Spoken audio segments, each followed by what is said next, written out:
The affairs that occurred in a household in Soweto with a just tribunal set up by a liberation movement in a foreign country perhaps, or even inside the country, something that was actually accepted by the movement. Those two are quite different things.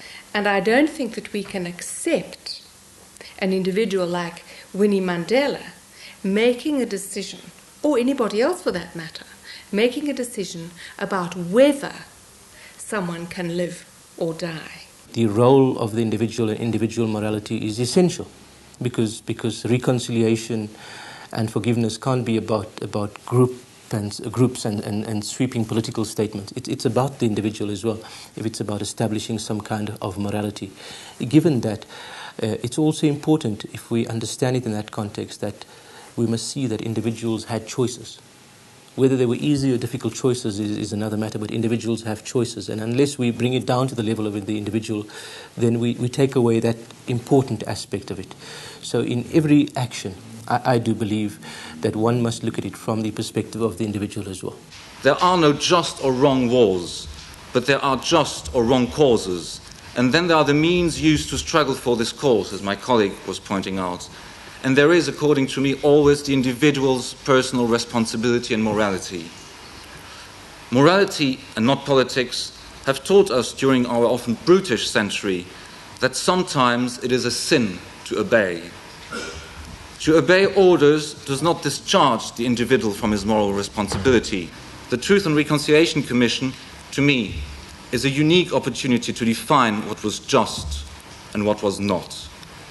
And in South Africa, the Commission generously gives to the individual the chance to come to terms with his doubts.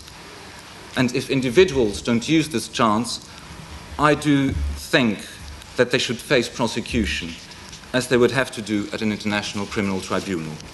There is wide national and international interest in the Mandela United Football Club hearings starting tomorrow. Winnie Madikizela-Mandela also thrust herself into the spotlight once again this week with a stinging attack on her own party and its government. She was harshly rebuked by Sports Minister Steve Tshwete. The background to that squabble is the looming elections for a new deputy president for the ANC. But tomorrow's hearings are only about finding out the truth about past human rights violations. I think it's important to place on record the reason we had these Section 29 inquiries is because that was the first part of the investigation process into allegations made about the involvement of Mrs. Mandela and members of the football club.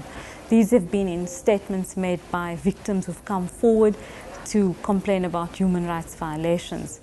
Mrs. Mandela herself, at all times, once she was subpoenaed, called for a public inquiry.